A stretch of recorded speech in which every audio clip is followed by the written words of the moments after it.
Okay guys, it said to cut our backing at 43 inches. So I've laid mine out past my mat, cutting mat, and I am going to use my tape measure, and my 43 inches is exactly on my end of my line here on my 36 inches on my mat. That works out great. So I'm going to trim it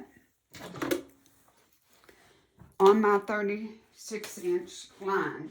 I've got it as straight as I can get it right across here and up at the top. Now, you say, why are we cutting at 43 inches? I asked myself that too. When our little quilt top is just 37 and a half, I think, about 37 and a half. Well, it's because the backing is going to be folded over on the sides and form our binding. It's going to work. I've never done one this way, but you just fold it over and sew it down, and that's it. Now, of course, first you're going to quilt it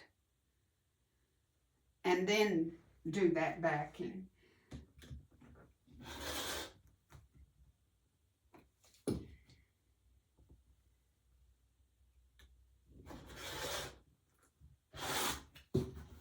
I had 1.5 yards. So this is what I have left.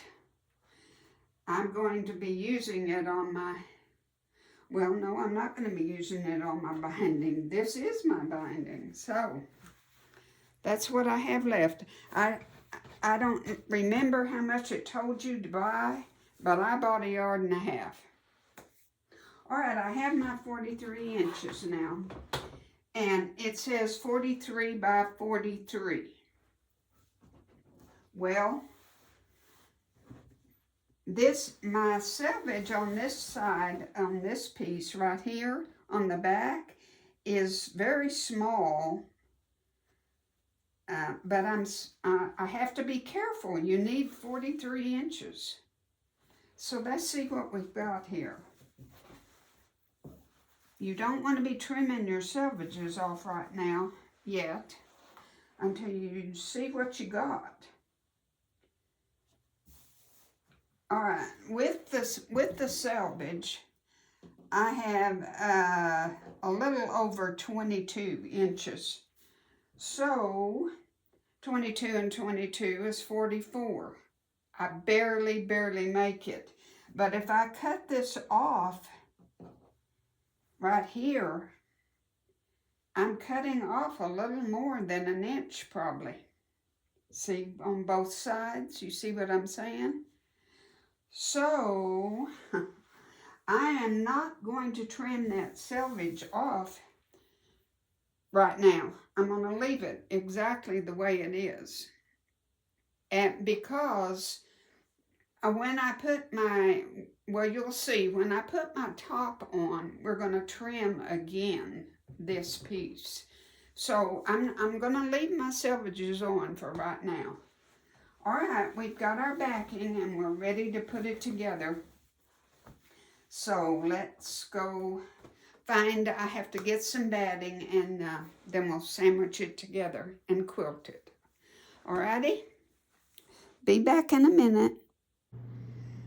Okay guys, I'm out of breath. I've been on the floor.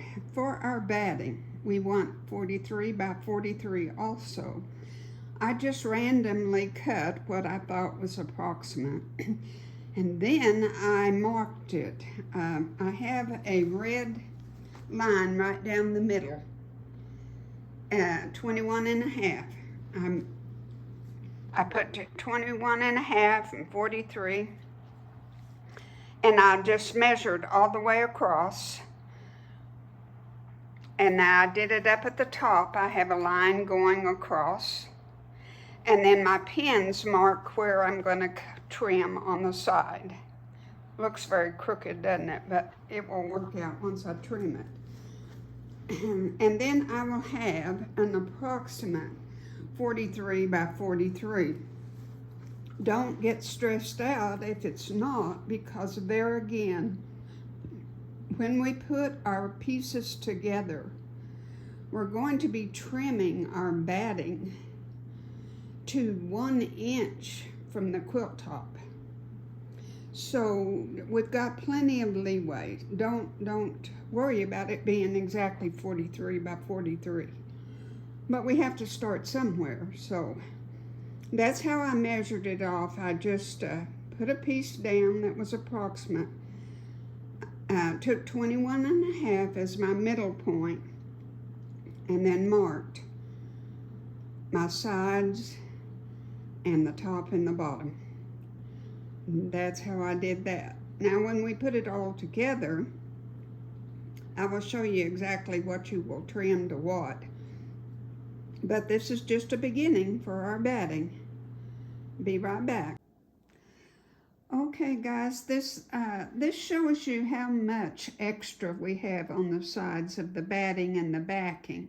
That's why I told you not to worry, you know, if you didn't have it exactly, because that's going to be trimmed down additionally.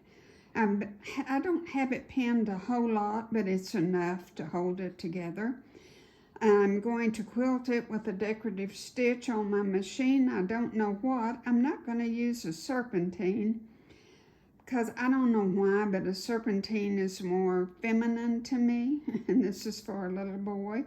So I don't know what stitch I'll use, but I don't know what I'll do yet. But I'm going to quilt it, and then when I'm ready to cut it down, well, I'll come back and we'll finish it up, okay? Thank you for watching. God bless. Well, guys, I wanted to get it finished so I could show you, but my machine has started giving me problems. Needs to be cleaned. But I want to show you my stitch. It's little X's. And then on the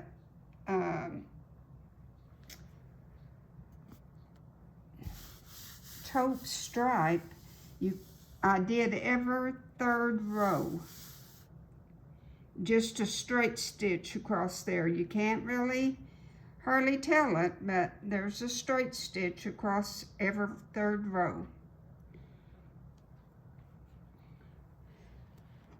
And on this one. And then on this white, I just measured 1 inch from the corner. Got my ruler even with the corner, and then I just went 1 inch all the way across. Marked it with my friction pen, and I haven't erased it yet. And I don't know that I'm going to do anything inside the blue and the white. Think I'll just leave that be. I will have to do something on the blue. I'll just do the crosshatch or just do the 1 inch lines across. But it's coming along, but now I've got to stop and load up my machine and take it to the shop. Because when your bobbin starts messing up, it's usually because your machine needs to be cleaned. And my stitches are real rough. And I don't like that for a baby quilt. They're not just right. My bobbin is not right. So got to take it. There's no ifs, ands, or buts about it. So anyway, I just wanted to show you that we're coming along. And the next time I see you next week, it'll be all quilted. And then we'll put that back on and bring it over to the front and do our binding. All right, talk to you later. Bye. God bless.